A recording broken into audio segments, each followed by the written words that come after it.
Alors vous êtes peut-être déjà posé la question, on le sait, une RTX 4090 dans un PC fixe, c'est super puissant. Est-ce que c'est tout aussi puissant dans un PC portable? Alors aujourd'hui, je vais faire un petit versus entre une carte graphique de PC fixe et une carte graphique de PC portable, histoire qu'on analyse un petit peu la situation, qu'on voit les différences de performance. Parce que quand on est dans un PC fixe, on a full power, on peut consommer un max, ça peut chauffer un max parce qu'on a un gros système de refroidissement. Avec un PC portable, on n'a pas autant de possibilités en termes de consommation et surtout, on est dans un espace beaucoup plus fin, beaucoup plus restreint, donc avec beaucoup moins de possibilités de refroidissement. Donc on va pas pouvoir consommer plus parce que plus on consomme, plus ça chauffe, plus il faut refroidir le PC. Et quand on est dans un PC aussi fin que celui-ci, vous êtes d'accord avec moi que c'est compliqué de refroidir correctement. Donc aujourd'hui, on va faire un petit versus entre cette RTX 4090 en modèle Founders Edition, alors c'est celle que j'ai tous les jours dans mon PC de jeu perso, et on va le comparer à ce PC portable de chez Razer. D'ailleurs, c'est Razer qui m'a envoyé ce PC portable, c'est le Razer Blade 18. Il est gigantesque, hein. Ceux qui cherchent un grand écran,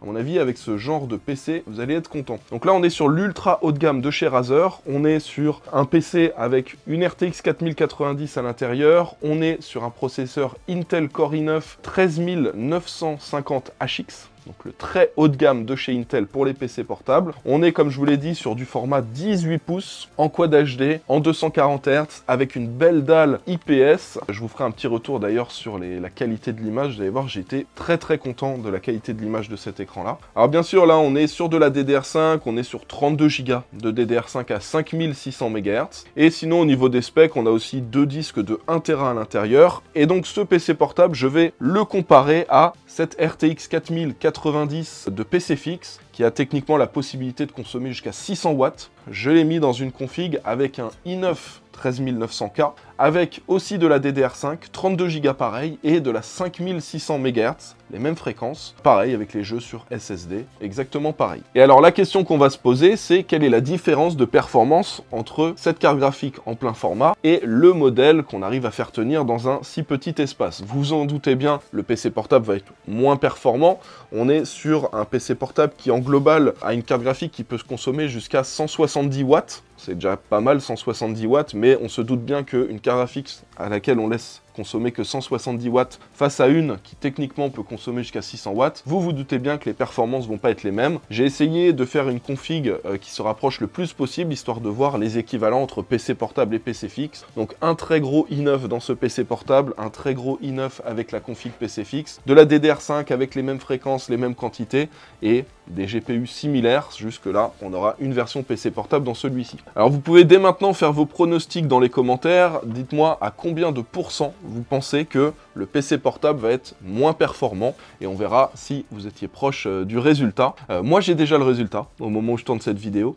Et pour info, je voulais dire un gros merci à Razer, c'est eux donc qui m'ont envoyé ce PC portable, ce Razer Blade 18, et d'ailleurs c'est eux qui sponsorisent cette vidéo. Donc c'est pour ça que je vous parlais un petit peu en détail des specs techniques de ce PC portable, de ce que j'ai aimé, mais aussi de ce que j'ai pas aimé, hein. C'est pas parce que c'est une vidéo sponsorisée que je vais pas vous parler des petits défauts que j'ai repérés. Alors petite pause dans la vidéo juste pour vous apporter une petite précision. Finalement, la vidéo n'est pas sponsorisée par Razer. Je garde pas le PC et je ne suis pas payé pour cette vidéo.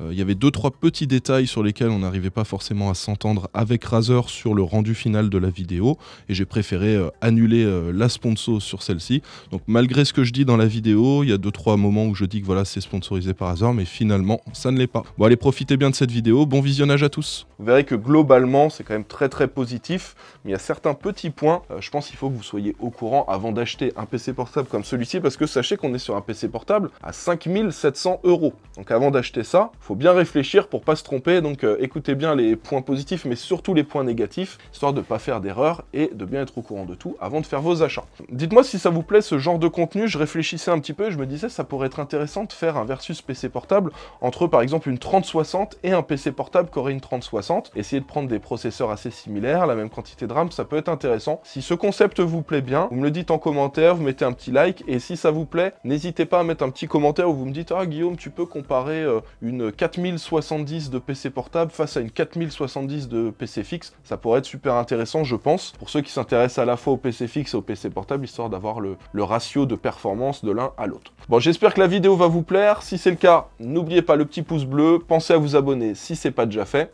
Et du coup, c'est parti, je vais vous lancer tout de suite le test de performance avec la comparaison entre un PC fixe équipé d'une 4090 et un PC portable équipé d'une 4090 aussi. Allez, c'est parti!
Bon alors vous l'avez vu, ça c'est confirmé, le PC portable équipé d'une RTX 4090 est moins performant que la RTX 4090 plein format de PC fixe. Donc ça c'est tout à fait logique, hein, étant donné qu'on est sur des systèmes mobiles.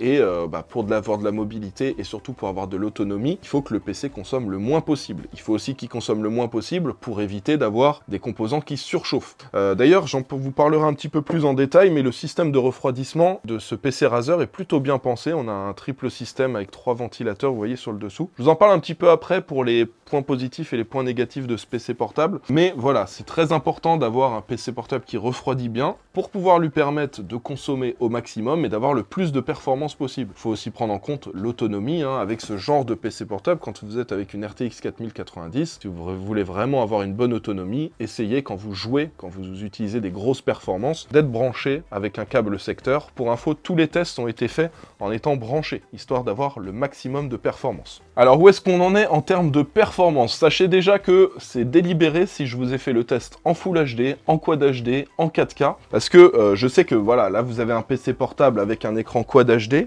mais il y en a peut-être qui vont l'utiliser en déplacement avec l'écran, mais en tant que PC fixe chez eux, avec un écran 4K ou un écran Full HD branché dessus. Donc je voulais que vous sachiez aussi les performances en Full HD et en 4K, parce que ça peut être intéressant. Bon, peut-être pas forcément en Full HD, mais en 4K, je pense que ça peut être bien, s'il y en a qui veulent brancher le PC portable sur un écran 4K quand ils sont chez eux, et ensuite partir en déplacement et jouer en Quad HD. Donc vous avez toutes les infos. Je pense que dans tous les cas, vous préférez avoir le plus d'infos possible que juste ce dont vous avez besoin. Donc en termes de performance en Full HD, vous voyez qu'il y a quand même une grosse différence entre le PC portable Razer avec la RTX 3090 et la 3090 de PC fixe. Je vous ai ajouté dans le tableau là qui s'affiche en ce moment les performances aussi de la RTX 3070, de la RTX 4070. Comme ça, vous avez 4 éléments de comparaison et ça vous permet de voir aussi la différence. Vous voyez que une RTX 3070 de PC fixe, eh ben, elle a les mêmes performances qu'une RTX 4090 de PC portable.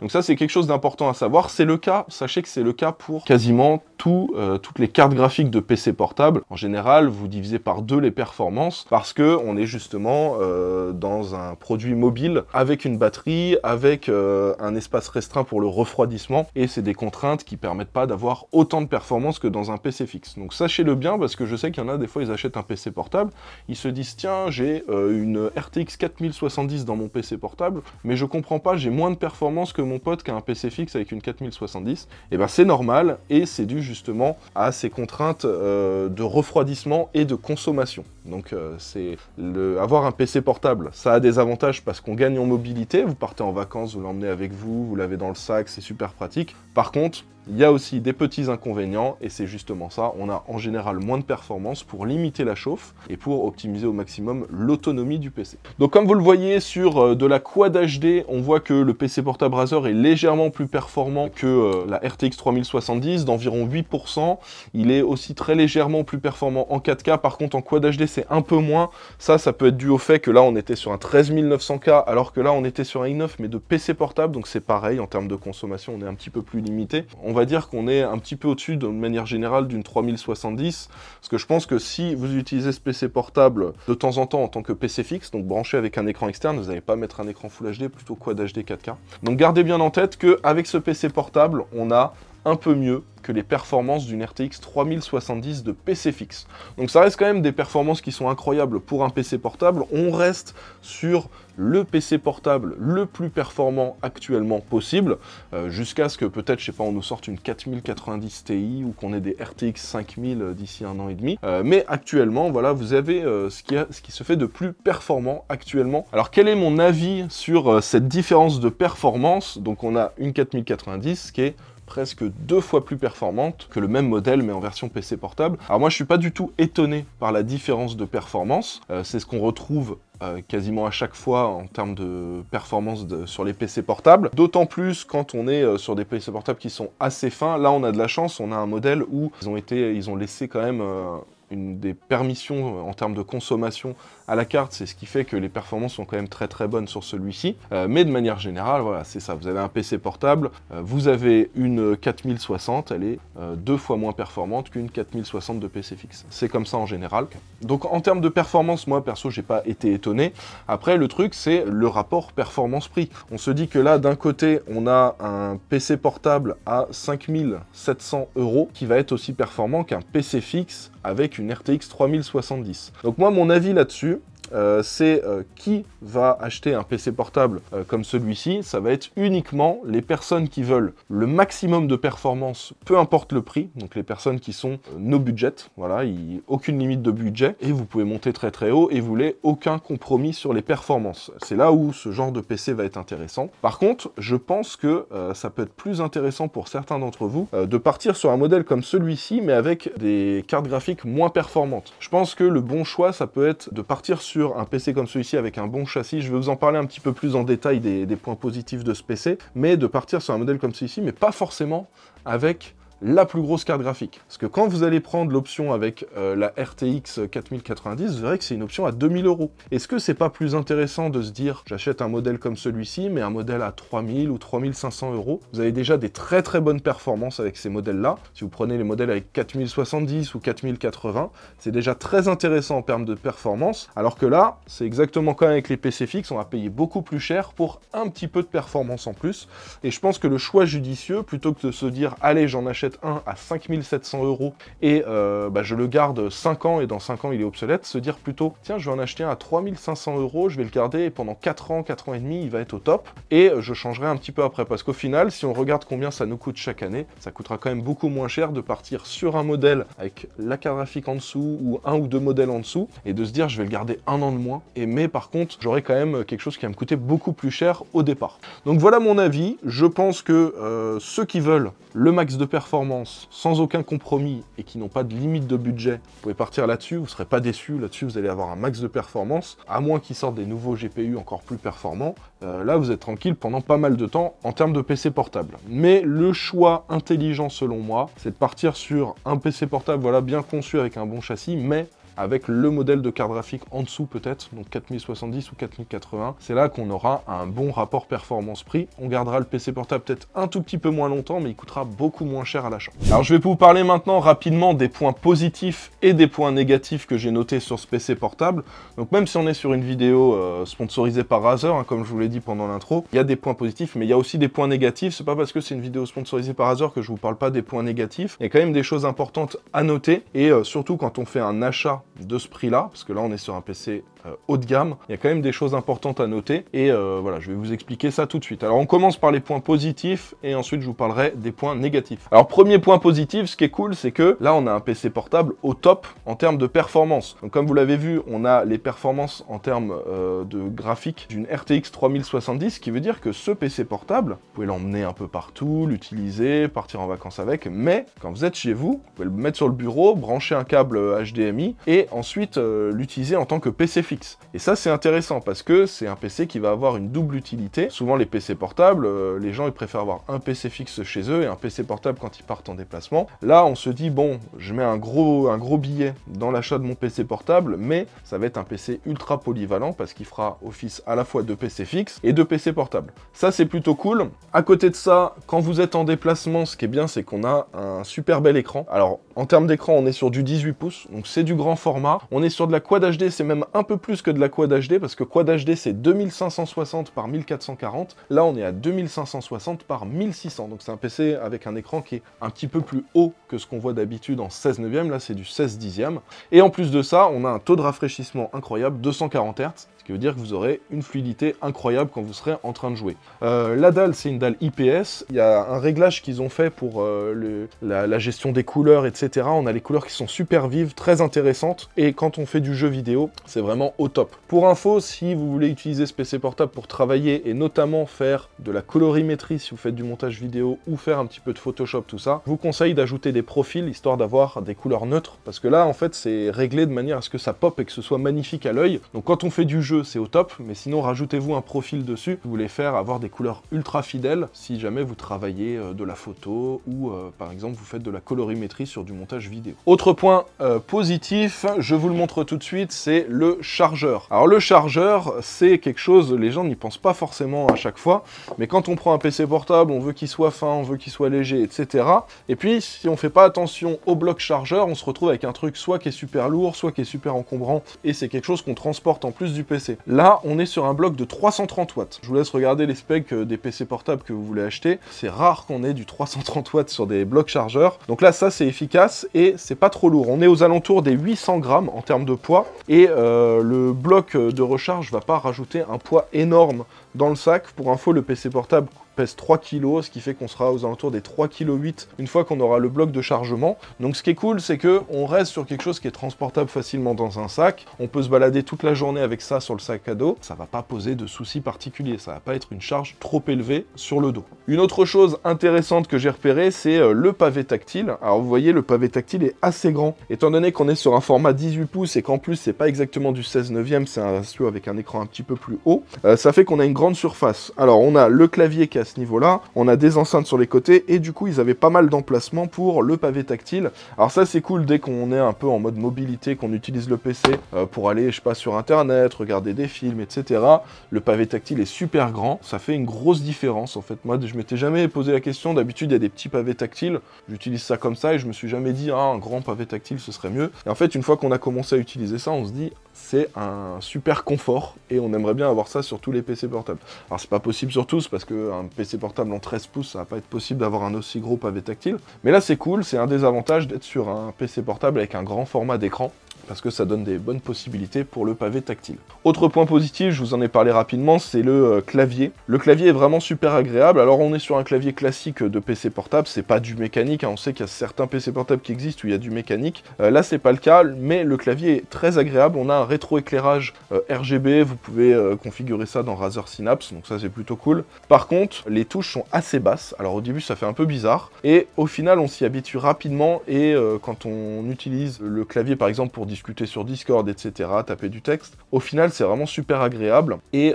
c'est le genre de PC portable, je pense, si on l'utilise en tant que PC fixe, on peut continuer d'utiliser ça comme clavier principal et brancher juste une souris, c'est pas obligé de brancher un clavier externe mécanique, parce que le clavier est vraiment super réussi. Donc voilà, point positif pour le clavier aussi. Autre chose qui est intéressant, ça va intéresser les bricoleurs, sur l'arrière du PC portable, vous pouvez démonter les petites vis, vous pouvez ouvrir le PC et vous pouvez changer la RAM, changer les SSD, il y a deux emplacements. Alors sur le modèle que j'ai reçu, vous avez deux SSD de 1 Teraoctet, vous pouvez en enlever un et mettre un SSD de 2 Tera à la place. Ça c'est plutôt cool. Maintenant il y a de plus en plus de marques qui ne permettent pas de le faire, et en plus de ça il y a des marques qui soudent les composants pour qu'on puisse pas toucher. Là c'est cool, t'achètes le PC, mais si un jour tu veux dire allez je passe de 32 à 64 Go de RAM, t'achètes tes barrettes de RAM et ça se fait super facilement. Donc ça, point positif, et c'est cool que Razer ils aient fait ça et qu'ils aient pas essayé de bloquer l'utilisateur pour pas qu'il puisse upgrade sa config plus tard. Donc en termes d'évolutivité, ça aussi point très positif. Je sais que c'est pas tout le monde qui va changer son SSD ou sa RAM sur son PC portable, mais je pense que c'est quand même un point très intéressant à prendre en compte dans l'achat. Sinon, autre chose, vous l'avez déjà vu, c'est le châssis. Le châssis en aluminium de ce PC portable, alors c'est full aluminium, anodisé, et c'est un gros bloc d'aluminium qui est taillé, dans lequel ensuite ils mettent tous les composants du PC portable. Le résultat est vraiment ultra réussi. Dès qu'on a le PC portable en main, on a une belle impression de solidité. On sent que c'est un PC portable. Alors ne le faites pas tomber par terre quand même, hein, mais c'est un PC portable, on sent qu'il va pas s'abîmer dans le sac, il va pas, charnières de l'écran vont pas se casser, etc. On sent que c'est un PC portable qui est fait pour durer, même en déplacement intensif. C'est un PC qui est prévu pour résister quand même à pas mal de choses, et on a une belle impression de solidité quand on l'a en main. Alors on est sur de l'aluminium, donc c'est pour ça qu'on est sur un point un peu élevé, on est aux alentours des 3 kg, mais d'un autre côté, pour du 18 pouces et avec une RTX 4090, ça reste quand même assez faible, je trouve, comme poids pour un PC portable vis-à-vis de toutes les performances qu'il propose. D'ailleurs, en parlant d'encombrement, vous l'avez peut-être vu, mais le PC portable, il n'est pas si épais que ça. On est à peu près à 2 cm d'épaisseur. Donc ça c'est plutôt cool. Je me rappelle il y a encore quelques années, j'avais acheté un PC portable que je trouvais super fin et il faisait 1,6 cm d'épaisseur. Là on est à 4 mm de plus seulement et au final bah, c'est cool, ça prend pas énormément de place. Bah, c'est cool d'avoir un PC portable aussi fin que ça, étant donné qu'on est sur un PC avec une grosse carte graphique à l'intérieur. Alors on va parler maintenant des points négatifs, il y en a quand même quelques-uns. Le premier gros point négatif pour moi c'est le prix. On est sur un PC portable qui vaut 5 700 €. Donc c'est cool, on a le PC portable le plus puissant possible actuellement. Mais si on veut ce PC portable, il va falloir sortir 5 700 €. C'est pas donné et bah, pour moi c'est un défaut, c'est que ce PC portable est accessible qu'à très peu de personnes. Il y a très peu de personnes qui vont mettre 5 700 € dans leur PC portable. Les gens vont préférer des budgets en dessous des 2000 € ou en dessous des 2005 pour la plupart. Donc voilà, pour moi c'est un défaut, mais d'un autre côté, c'est un prix qui est en adéquation avec les composants qu'on retrouve à l'intérieur. Autre chose, vous avez un revêtement anti-trace qu'ils ont mis dessus. Alors ça, j'ai vu, ils en parlent de leur revêtement anti-trace pour pas qu'il y ait de traces de doigts. Je trouve que ce revêtement n'est pas très efficace. Alors je vous montre un petit exemple. On va essayer d'avoir un petit reflet, voilà, comme ça. Donc regardez, là je mets mes doigts et vous voyez que le revêtement anti-trace de doigts n'est pas très efficace. Donc ça, moi, j'ai été un petit peu déçu parce que je l'avais vu sur la fiche produit sur le site Razer. Il disait, ouais, il y a un revêtement anti-trace. Je me suis dit, oh, bah, c'est génial. Et au final, un petit peu déçu par les traces de doigts. Alors pour ça, j'ai quand même deux solutions pour ceux qui voudraient éviter d'avoir les traces de doigts dessus. Vous avez une version Mercury de ce produit. Donc les versions Mercury, en général, c'est tout ce qui est en coloris blanc chez Razer. Donc là, c'est une version argentée. Et du coup, normalement, vous aurez les traces de doigts qui seront beaucoup moins visibles dessus. Il y a aussi autre chose qui est intéressant, regardez, ils ont des covers, en fait des skins qu'on va pouvoir acheter sur leur site et qui vont être 100% adaptés à un PC portable comme celui-ci. Regarde, je vais vous montrer quelques petits exemples. Vous avez donc là un skin argenté pour le PC portable. Donc là, ça c'est pour le dessous. Vous voyez, parce que là, on a le système de refroidissement avec les ventilateurs. Toutes les parties en noir, là, c'est des parties qu'il faut enlever. Les parties en gris, c'est les parties qui restent. Donc ça, c'est le dessous. Là, on a les différents éléments. Voilà. Ça, c'est la partie principale ici. Et enfin, là, on a l'élément principal à l'arrière avec le logo Razer qu'on enlève. Et ça va vous permettre d'avoir moins de traces de doigts et aussi de protéger votre PC portable. Parce que là, on est sur de l'aluminium. Moi, j'ai pas eu de soucis particulièrement, mais je me suis dit, il faut peut-être faire attention de ne pas le rayer. Pas sur du plastique, donc c'est sûr, c'est plus solide. Mais moi, j'ai peur qu'on puisse avoir des petites rayures. Donc, avec un petit skin comme ça, c'est toujours intéressant de rajouter ça pour protéger son PC portable. Ce qui est bien en plus, c'est qu'on reste dans le thème Razer, vu qu'ils ont fait des skins entièrement personnalisés pour ça. Donc, c'est plutôt cool. Et enfin, le dernier point négatif concernant ce PC portable, je vous ai parlé du système de refroidissement qu'il y avait sur le dessous du PC. Donc là, on a un système avec 3 ventilateurs. Donc on en a un ici, un sur le dessus et un juste là en dessous du trackpad. Ça permet de refroidir le PC portable efficacement. Donc on a un système de chambre à vapeur avec en plus les 3 ventilateurs. Ce système de refroidissement fonctionne super bien. Vous avez peut-être vu pendant les benches, la carte graphique, elle monte rarement au-dessus des 70 degrés. Le processeur est toujours aux alentours des 60. Voilà, aucun souci de chauffe sur le PC portable, même en faisant tourner les jeux à fond en 4K. Pour info, moi, les tests que je fais, c'est toujours les jeux, ils sont toujours en ultra, donc on pousse vraiment dans ces derniers retranchements les PC portables et les cartes graphiques. Donc, aucun souci en termes de refroidissement. Le refroidissement est très efficace. Par contre, le refroidissement est très bruyant. Donc, si vous l'utilisez, ce PC portable, pour vous regarder un film, pour aller sur Internet, regarder des petites vidéos sur YouTube, aller mettre des petits likes, par exemple, sur mes vidéos YouTube, là, ça posera pas de souci. La ventilation, elle restera quand même modérée. Ça va pas vous gêner.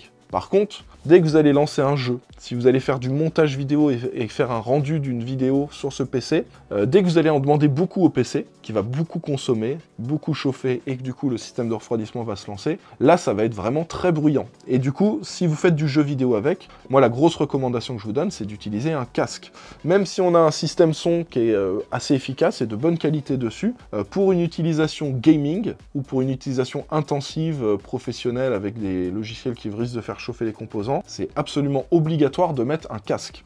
Donc ça, c'est un point, je l'ai mis dans les points négatifs, J'aurais pu le mettre dans les points positifs pour le système de refroidissement, parce que j'ai été très étonnamment surpris. Moi, je m'attendais à voir la carte graphique chauffer à 95 degrés pendant les tests. Quand j'ai vu que ça montait que très rarement au-delà des 70, je me suis dit, bon, c'est un point positif parce que ça refroidit très bien. Par contre, quand on entend le bruit que ça fait, c'est vraiment super bruyant, donc mettez un casque pour éviter d'avoir des nuisances sonores. Dans tous les cas, bon, je sais que les gens qui sont en train de jouer à du jeu vidéo, en général, ils ont toujours un casque sur les oreilles pour entendre d'où viennent les ennemis, c'est toujours plus simple. Prenez bien en compte que si vous achetez ce PC, que vous voulez vous lancer une petite game de CSGO, ce sera avec un casque, ce sera pas avec les enceintes du PC portable. Enfin bref, voilà pour les différents points positifs et négatifs de ce PC portable. Voilà pour le comparatif entre une RTX 4090 de PC fixe et une RTX 4090 de PC portable. J'espère que ce petit test, ça vous a plu. Dites-moi si ça vous plaît, les petits comparatifs comme ça, carte graphique PC fixe versus carte graphique PC portable. Et dites-moi dans les commentaires si vous voulez un petit versus. Je sais pas, par exemple, moi je ferais bien 4070 de PC fixe versus 4070 de PC portable. Si ça peut vous intéresser, vous me le dites. J'essaierai de m'organiser pour me procurer un PC portable et pouvoir faire le comparatif. Et donc voilà, et dites-moi ce que vous pensez de ce PC portable. Je sais qu'il y en a beaucoup parmi vous, ils vont mettre dans les commentaires, bah oui, c'est très très cher. J'en suis tout à fait conscient. C'est pour ça que je l'ai mis aussi dans les points négatifs, c'est que malheureusement, c'est pas un PC que tout le monde va pouvoir se permettre de s'offrir. Mais d'un autre côté, cette carte graphique aussi, c'est exactement le même souci. Elle est très bien, elle est très performante, mais elle est très très chère aussi. Donc c'est un défaut qu'on retrouve aussi sur la carte graphique de PC fixe. Enfin bref, voilà pour cette vidéo. Vous retrouvez le lien de ce PC portable dans la description juste en bas. Vous avez la possibilité sur le site de Razer d'acheter les skins aussi, hein, si vous voulez. Donc c'est au même endroit, sur le même site. Et puis, bah, comme d'habitude, hein, si la vidéo vous a plu, si ça vous a été utile, n'hésitez pas à mettre un petit pouce bleu. Pensez à vous abonner et à mettre la cloche pour recevoir toutes les notifications des prochaines vidéos. On se retrouve dans quelques jours pour une nouvelle. En attendant, portez-vous bien. Ciao tout le monde!